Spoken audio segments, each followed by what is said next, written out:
오늘 함께 은혜 나누실 말씀은 요한복음 1장입니다. 요한복음 1장 1절부터 8절까지 있는 말씀입니다. 제가 가지고 있는 성경으로는 신약성경 143쪽에 있습니다. 요한복음 1장 1절부터 8절까지 있는 말씀입니다. 다 찾으셨나요? 네, 그럼 제가 봉독해 드리겠습니다. 태초에 말씀이 계시니라. 이 말씀이 하나님과 함께 계셨으니 이 말씀은 곧 하나님이시라. 그가 태초에 하나님과 함께 계셨고 만물이 그로 말미암아 지은 바 되었으니 지은 것이 하나도 그가 없이는 된 것이 없느니라. 그 안에 생명이 있었으니 이 생명은 사람들의 빛이라. 빛이 어둠에 비치되 어둠이 깨닫지 못하더라.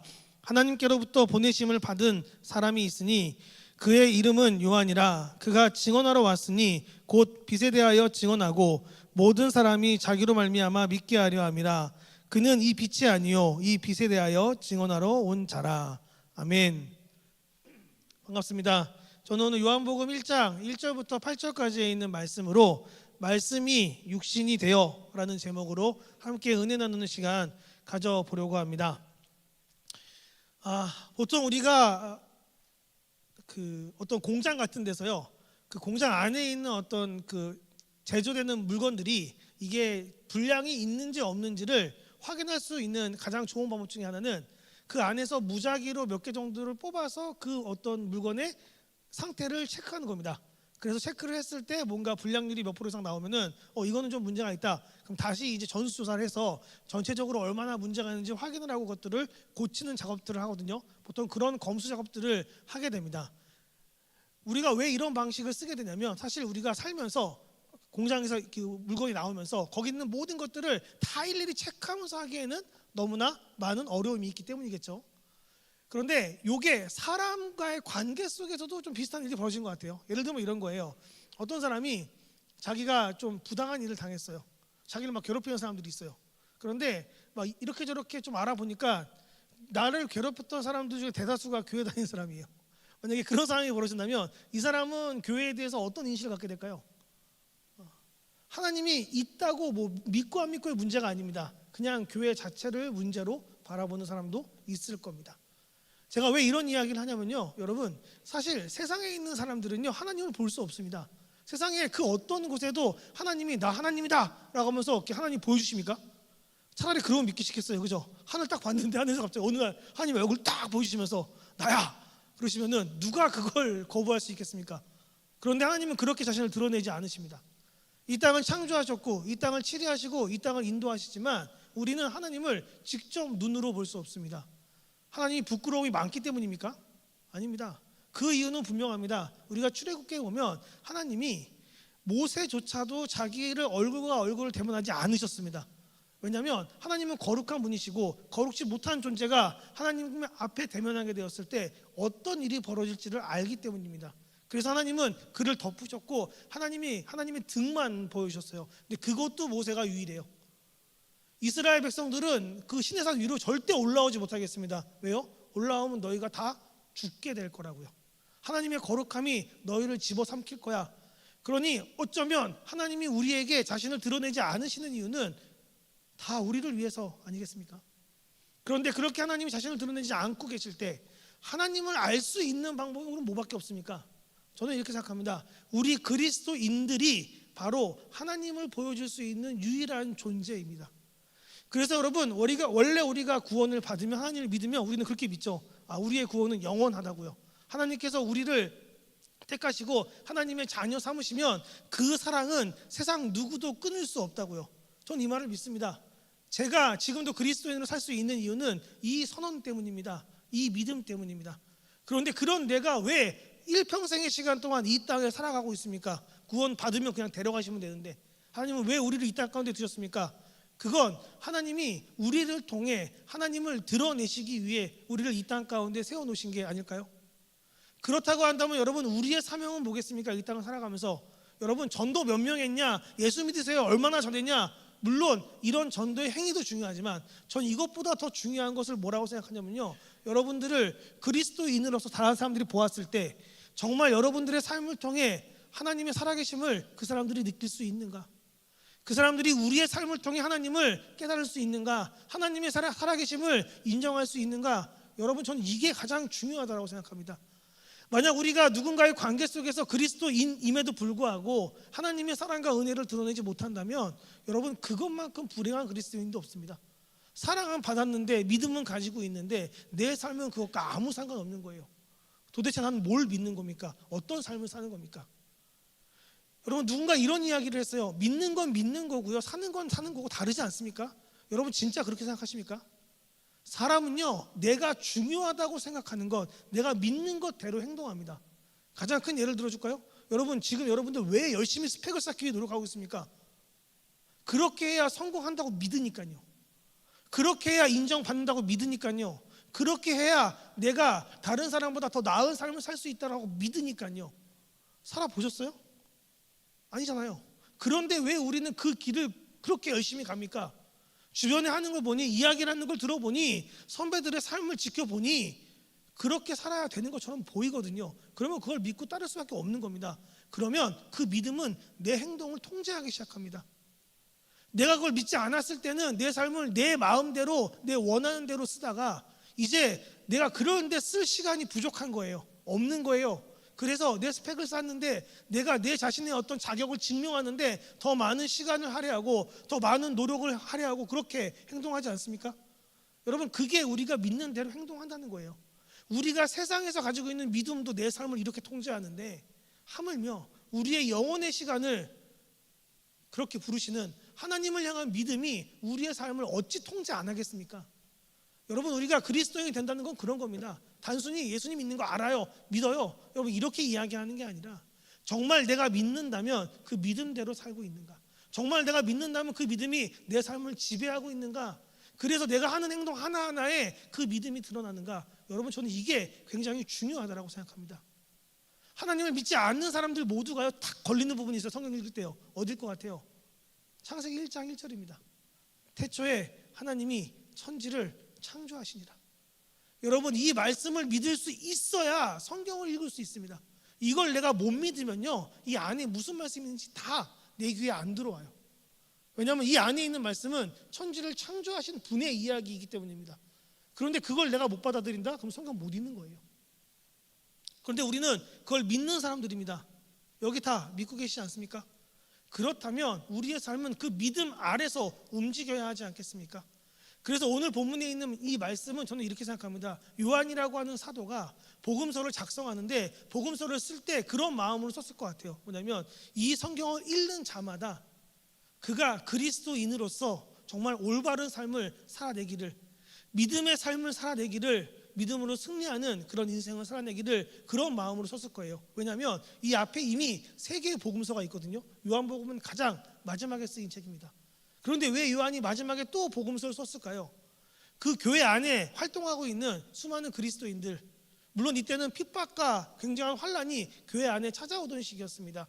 그런데 그럼에도 불구하고 그 안에서 믿음 붙들고 살아가고 있는 사람들을 격려하기 위함도 있고, 또한 그들이 방향을 잡지 못할 때 이것을 읽고 믿음으로 산다는 것이 어떤 것인가를 다시 한번 상기시키기 위해 저는 이 복음서를 썼다라고 믿습니다. 그렇다면 우리도 같은 마음으로 이 복음서를 읽었으면 좋겠습니다. 요한복음을 읽으면서 그래 나는 이런 믿음으로 선 사람이지, 그래 나는 이런 믿음을 가지고 있는 사람이지, 이런 다짐을 가지고 우리가 함께 말씀을 묵상하며 우리가 그렇게 믿음대로 살아낼 수 있는 우리 모두가 될 수 있게 되기를 주님의 이름으로 축복합니다. 오늘 본문에서 요한복음 1장 1절은 이렇게 시작합니다. 우리 함께 읽겠습니다. 태초에 말씀이 계시니라. 이 말씀이 하나님과 함께 계셨으니 이 말씀은 곧 하나님이시라. 아멘. 여기서 요한은요 말씀을 굉장히 강조합니다. 왜 말씀을 강조하냐면요, 여러분 구약에 써 있는 모든 원래 글들이 뭐예요? 다 말씀이기 때문입니다. 여러분 이때 당시에는 지금처럼 책이 굉장히 잘 발달해 있던 시기가 아니었어요. 지금에야 뭐 성경책 보고 싶어요 그러면 어딜 가든 몇만 원만 내면 책 쉽게 구입할 수 있습니다. 믿지 않는 사람들도 가서 살 수 있어요, 얼마든지요. 그런데 이때 당시에는 이 글을 쓰는 게 굉장히 어려운 일이었거든요. 왜냐하면 인쇄술이 발달하지 않아서 보통은 손으로 썼어요. 그러면 성경을 어떻게 후대에 전달했을까요?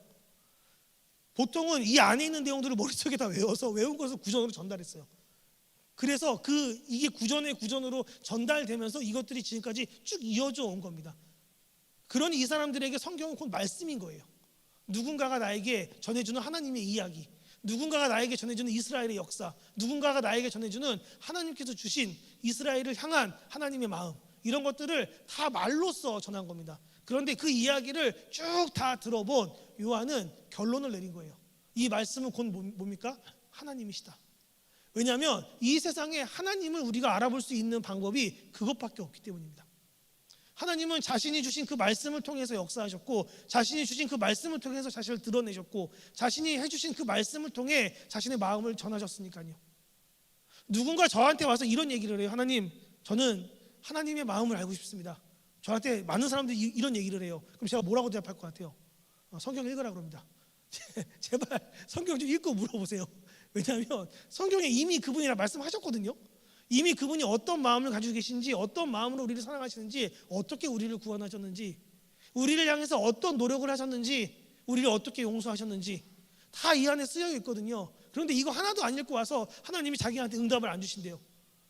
여러분, 말씀 없이 기도하면 그게 세상에서 이야기하는 하나님을 향한 기도가 아닌 다른 신들을 향한 기도가 뭐가 다릅니까? 대상만 하나님인 거예요? 저는 말씀 없이 기도하는 게 굉장히 위험하다고 생각합니다. 왜냐하면 말씀이 없으면 우리는 갈피를 못 잡습니다. 하나님의 뜻이 어디에 있는지 모르는데 뭘 중심을 잡고 기도할 겁니까? 내가 말씀을 붙들어야 내 기도의 방향이 잡히지 않겠습니까? 그리고 여러분, 착각하지 말아야 될 게, 우리가 기도하는 시간은요, 여러분, 내가 내 뜻을 이루고자 하는 시간이 아닙니다. 하나님께 이거 해도 돼요? 나 이거 하고 싶은데요? 이거 하게 해주세요. 이거 하고 싶어요. 이거 할 거예요. 기도가 점점 내가 하고 싶은 쪽으로 갑니다. 여러분, 근데 진짜 기도를 경험해 본 사람은 이게 아니라는 걸 압니다. 기도는 어떤 상황이냐면요, 내가 하고 싶은 게 있어요. 내 마음에 내가 욕심이라든지 내가 내 어떤 욕망을 추구하고자 하는 추악한 숨겨진 마음이 있습니다. 이게 얼마나 추악하냐면요, 때로는 거룩을 빙자하기도 합니다. 때로는 거룩의 탈을 쓰고, 야, 이거 이루어지는 게 곧 하나님이 기뻐하시는 일이야, 이렇게 우리를 설득하기도 하거든요. 말씀이 없으면 거기에 넘어갑니다. 그런데 기도하다 보면 깨닫게 돼요. 이게 얼마나 잘못된 생각이었는지, 이게 얼마나 어리석은 생각이었는지. 그래서 기도를 정말 열심히 하면요, 어떤 경험을 하게 되냐, 내가 하나님의 말씀에 내 뜻을 굴복시키는, 내가 하나님의 말씀에 내 뜻을 꺾는, 그래서 내가 내 뜻이 아닌 내 뜻보다 더 중요한 뜻이 있다는 걸 발견하게 되는 경험을 하게 됩니다. 저는 우리 중앙중학교 모든 청년부 여러분들이 그런 경험을 하게 되기를 축복합니다. 그 말씀을 붙들 때 우리가 하나님을 붙들 수 있는 거예요. 근데 여기서 요한이 명확하게 이야기하는 겁니다. 하나님이 어디에 있는지 찾지 말고 이미 하나님은 우리와 함께 하신다. 뭘로요? 이 말씀으로요. 그러니까 이 말씀을 우리가 붙들고 이 말씀을 붙잡고 하나님께 나아가라. 이게 요한이 이 요한복음 1장 1절에서 처음 모든 모인 사람들에게 첫마디로 떼는 이야기입니다. 그런데 그렇게 하나님을 믿고 하나님을 따르기로 결정했어요. 내가 이 말씀을 믿습니다. 이 하나님의 뜻이 이것인지 아니까 그 뜻대로 살아가고자 합니다. 그러면 도대체 그 뜻대로 살아가고자 하는 게 어떤 삶의 자세입니까? 라는 의문이 생기지 않겠습니까? 그 의문에 대해 요한은 이렇게 대답하는 겁니다. 2절 3절입니다. 우리 함께 읽겠습니다. 그가 태초에 하나님과 함께 계셨고 만물이 그로 말미암아 지은 바 되었으니 지은 것이 하나도 그가 없이는 된 것이 없느니라. 아멘. 여러분, 이게 하나님의 말씀을 믿는 자세입니다. 누군가 이런 이야기를 했습니다. 여러분, 창조론의 반대는 진화론일까요? 저는 그렇게 생각하지 않습니다. 창조론의 반대는 우연입니다. 창조론은 하나님께서 이 땅을 하나님의 계획대로 지었다는 겁니다. 근데 우연은 뭐죠? 이 땅이 우연히 발생했다는 거예요. 누구의 개입도 없이 아주 우연하게요. 여러분, 내가 무엇을 믿느냐에 따라서요, 우리의 삶의 태도가 완전히 달라집니다. 내가 만약에 우연을 믿잖아요. 그럼 그때부터 내 모든 삶의 앞에 펼쳐진 모든 일들은 다 우연의 연속인 거예요. 여러분, 그런 삶을 살면 우리가 어떻게 살겠습니까? 하루하루 불안하지 않겠습니까? 우연히 나는 준비를 다 했는데 우연히 내가 예상치도 못한 일이 내 삶 앞에 탁 떨어지는 거예요. 혹은 내가 어떤 결정을 내렸는데 우연히 그 결정이 뒤집어지는 일이 벌어지는 겁니다. 혹은 내가 어떤 준비를 했는데 우연히 그 준비가 아무 의미가 없어지는 일들이 생기는 겁니다. 그래서 우연을 믿는 사람들은 미래를 계속 여러 방향으로 설정하고 그것들을 다 대비하는 거예요. 그러니 시간이 없죠. 그렇지 않겠습니까? 여러분, 내가 한 길만 가는 게 아니라 여러 길을 다 대비해 놓고서 이 모든 길을 다 내가 이렇게 차단하고 막 통제하려고 해봐요. 사람 그거 되겠습니까? 안 돼요. 예전에 그 친구하고 스포츠를 하다가 스포츠를 보고 있다가 그런 얘기를 한 적이 있거든요. 누가 봐도 이건 골이 들어갈 상황이에요. 들어가겠다는데 골이 안 들어간 거예요. 근데 그 친구가 막 안타까워하면서 막 하면서 그렇게 하는 거예요. 와, 어떻게 저 완벽한 상황에서도 안 되네, 안 될 수가 있네, 막 이렇게 얘기하는 거예요. 근데 저는 그거 보면서 그런 생각을 했어요. 뭐냐면 여러분, 이걸 우연이라고 믿는 사람들은 삶에 있는 모든 것들을 다 그렇게 여길 거예요. 그러니까 어떻게 합니까? 거기 다 준비하는 겁니다. 그런데 우리가 만약 믿음으로 하나님이 이 땅 가운데 있는 모든 것들을 다 창조하셨고 이 땅에 하나님의 말씀으로 되지 아니한 것이 아무것도 없고 하나님의 통치가 이루어지지 않는 것이 이 땅에 단 한 뼘도 존재하지 않는다라는 믿음을 우리가 가지고 있다면 우리의 삶의 태도가 어떻게 바뀌겠습니까? 그때부터 우리는 우리의 인생을 내가 스스로 개척하기 위해 이렇게 저렇게 준비 안 해도 됩니다. 그때부터 우리가 해야 될 일은 뭡니까?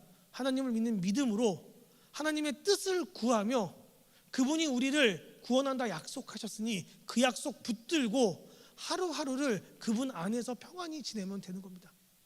그런 삶의 태도를 가지고 있는 사람들을 여러분 교회 안에서 보신 적 있습니까? 우리 청년 공동체 안에서 보신 적 있습니까? 만약 우리가 서로가 서로에게 그런 모습을 보여줄 수 없다면 우리는 스스로 생각해 봐야 됩니다. 나는 오늘 하루, 아니 내 삶의 모든 시간을 어떤 믿음으로 살아가고 있는가?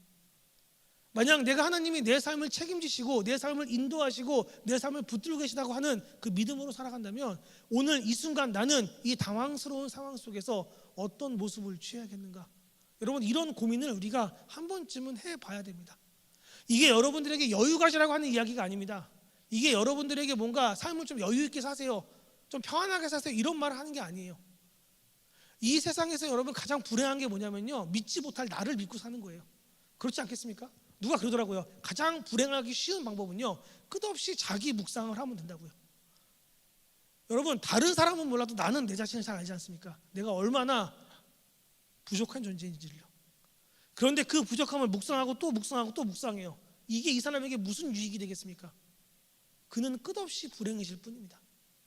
세상은 이토록 거대한데 사람들은 저토록 빠르게 달려가고 있는데 나는 왜 여기 있지? 나는 왜 이것밖에 안 되지?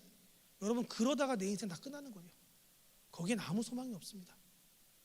그런데 내가 비록 그렇게 연약한 모습으로 보일지라도 여러분 생각해 보세요. 만약에 하나님이 우리를 지키고 계시다, 하나님이 우리와 함께 하신다, 그 하나님이 우리를 인도하고 계신다라는 믿음을 가지고 있다면, 지금 이 세상을 통제하고 있는 게 저 권력을 가지고 저 돈을 가지고 저 인기를 가지고 이 세상을 자기 뜻대로 좌지우지하는 것처럼 보이는 저 사람들처럼 보이지만 아니다.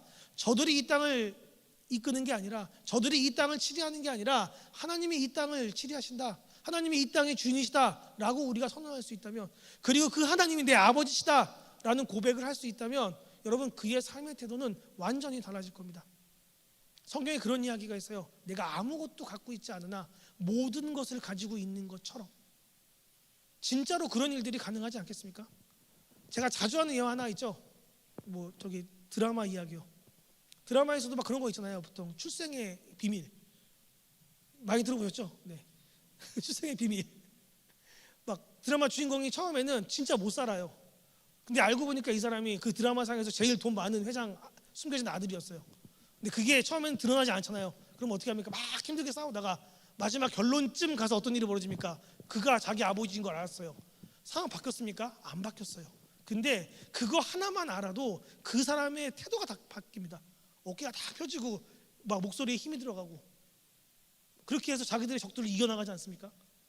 여러분, 큰 기업 회장이 아버지여도 이 정도일진데, 물론 우리에겐 그런 소망이 없습니다. 그런 헛된 소망 갖지 마시고, 지금 여러분의 아버지가 진짜 아버지세요. 여러분의 어머니가 진짜 어머니시고, 다른 곳에서 찾지 마시고. 네. 그 정도 일진데 하늘에 계신 하나님이 내 아버지시다라는 믿음을 가지면 우리의 삶의 태도가 어떻게 바뀌어야겠습니까? 그래서 요한은 이야기하는 거예요. 하나님의 말씀이 육신이 되었고 그 말씀을 믿는 자들의 태도는 어때야 되냐? 이와 같이 온 땅을 지으신 분이 하나님이시고 인도하시는 분이 하나님이시다라는 믿음으로 살아가는 것입니다 라고 요한이 선언하는 겁니다. 그렇게 우리가 그 믿음을 받아들이면 우리에게 어떤 일이 일어납니까? 요한은 이렇게 이야기합니다. 4절 5절입니다. 함께 읽겠습니다. 그 안에 생명이 있었으니 이 생명은 사람들의 빛이라. 빛이 어둠에 비치되 어둠이 깨닫지 못하더라. 아멘. 이 빛을 받아들인 사람들, 이 빛을 깨달은 사람들은요, 그때부터 구별하기 시작합니다. 내가 진짜를 모를 때는요, 어떨까요? 진짜를 모를 때는 진짜 가짜 구별이 잘 안 됩니다. 여러분, 그 혹시 미국에서 그 위조 지폐 감별사 있잖아요. 그 사람들 훈련 어떻게 시키는지 아세요? 위조 지폐 감별사들은 일부러 위조 지폐를 계속 보게 하는 게 아니라 진짜 지폐를 하루 종일 계속 만지게 한대요. 계속 보게 하고. 그러니까 이 사람들은 진짜만 보는 거예요. 하루 종일. 그렇게 몇 년을 훈련하고 나잖아요. 그러면 가짜 위조 지폐를 딱 주면은 잡는 순간 느낌이 온답니다. 이거 뭐가 다른데? 이거 내가 지금까지 봤던 거랑 틀린데? 이렇게 이야기하거든요. 여러분, 실제로 하나님의 빛 안에 거하고 그분의 빛을 믿고 내가 그분 안에 거하기 시작하면요, 이런 일들이 벌어집니다. 이전까지는 이게 내가 불편하지 않았어요. 이전까지는 이게 내가 괜찮다고 생각했어요. 이전까지는 이게 내가 할 수 있을 거라고 믿었던 것들이에요. 그런데 내가 하나님을 받아들이고 나서 그분의 뜻 안에 거하게 되면 그때부터 이거는 말씀에서 벗어나는 일인 것 같은데, 이것은 하나님의 뜻과는 어긋나는 일 같은데, 이거는 내가 하나님을 믿는 자녀로서 하면 안 되는 일 같은데, 이런 것들이 눈에 보이기 시작하는 거예요. 근데 여러분, 내가 구별되기 시작하는데 구별되게 안 살 수 있습니까? 이게 잘못된 건 아나 주님, 죄악 한 번 더 짓습니다. 그리고 죄악 가운데로 나가시는 분 있습니까? 물론 우리는 연약하기 때문에 그런 결정을 때때로 내릴 때도 있겠죠. 그러나 마음은 편하지 않을 겁니다. 그리고 결국에는 옳은 길로 돌아오게 될 겁니다. 잘못된 게 뭔지 아니까요. 그게 우리가 그 말씀을 받아들이게 되었을 때 우리에게 전해지는 유익이라는 거예요. 그리고 더 나아가서 우리가 그렇게 되었을 때 우리 안에 생명이 자리 잡을 겁니다. 예수님이 말씀하셨죠. 하나님이 말씀하셨죠. 우리가 하나님을 떠나게 되면 어떻게 될 거라고요? 정령 죽을 거라고요. 근데 정령 죽는다는 게 단순히 내 코에서 호흡이 사라지는 겁니까? 아닙니다. 죽는다는 표현은 하나님과 나와의 관계가 끊어진다는 거예요. 근데 여러분, 내 생명의 근원이 어디에 있습니까? 하나님께 있는데 그분과의 관계가 끊어졌다. 그러면 내게 더 이상 뭐가 남아있겠습니까? 난 생명이 없는 자와 다를 바가 없는 거예요. 그런데 내가 하나님을 믿는 믿음으로 그분의 빛을 받아들이면, 내가 그분이 이 땅을 창조하셨고 나를 창조하셨고 온 땅의 주인이라는 걸 내가 믿고 그 빛 가운데로 나아가면 하나님과 우리 사이에 어떤 일이 벌어집니까? 연결이 일어나는 겁니다. 예수님께서 우리를 구원하신 그 십자가의 사역으로 우리와 하나님과의 관계가 회복되는 거예요. 그럼 우리에게 어떤 일이 벌어지겠습니까? 이제 우리 안에 생명이 거하는 놀라운 역사가 일어나지 않겠습니까? 그러면 그런 역사를 우리가 경험하게 될 때 세상은 우리를 보고 깨닫는 겁니다. 이거 뭔가 다른데? 뭔가 틀린데? 그렇게 우리가 빛을 받아들이고 그렇게 우리가 그 빛 안에 거하게 되었을 때 이제 우리에게 마지막으로 남은 사명은 뭘까요? 오늘 본문은 이렇게 이야기합니다. 6절부터 8절입니다. 함께 읽겠습니다.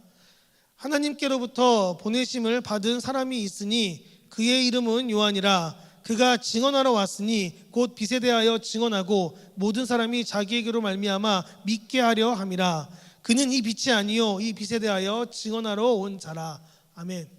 그 빛을 받아들이면 이제 이 빛을 증언하는 자가 될 겁니다. 제가 서론에서도 이야기했죠. 세상이 어떻게 하나님을 볼 수 있다고요? 우리를 통해서요. 그리스도를 믿는 사람들을 통해서요. 그 빛을 지니고 있는 사람들을 통해서요. 세상은 그것 말고 하나님을 알 수 있는 방법이 없습니다. 그래서 우리가 나가서 복음을 증거하는 거예요. 그래서 우리가 올바로 살아야 되는 겁니다.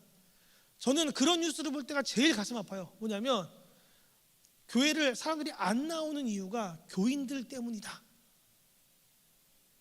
실제로 그런 거예요. 내가 하나님은 믿고 싶은데, 내가 하나님을 알겠는데, 하나님은 좋으신 분 같은데 하나님을 따른다고 하는 사람들을 보면 내가 못 믿겠어요. 여러분, 그런 이야기를 들을 때 우리는 자존심이 상해야 됩니다.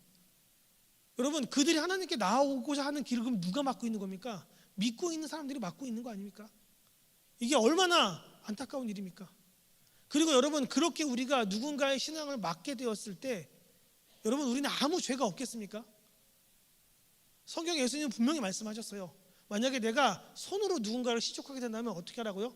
차라리 손을 찍어내어 버리라고요. 왜냐하면 온몸이 성한 채로 지옥에 가는 것보다 내가 이걸 찍어내어 버리고 그 불구된 채로 하나님께로 나아가는 게 낫지 않겠느냐. 내가 누군가를 눈으로 실족해 하면 어떻게 하라고? 그 눈을 빼어버리라고요. 왜 예수님께서 그렇게 말씀하셨겠습니까? 하나님이 나중에 그 책임 안 묻지 않으실 거예요.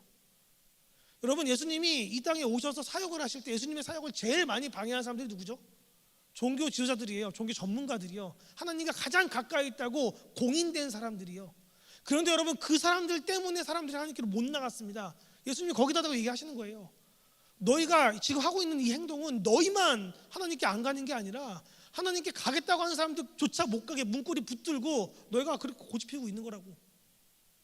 여러분, 우리가 그렇게 살아가면요, 여러분, 세상은 우리를 통해 일그러진 하나님, 우리를 통해 잘못된 하나님, 우리를 통해 무언가 이상한 하나님을 배우게 되는 겁니다.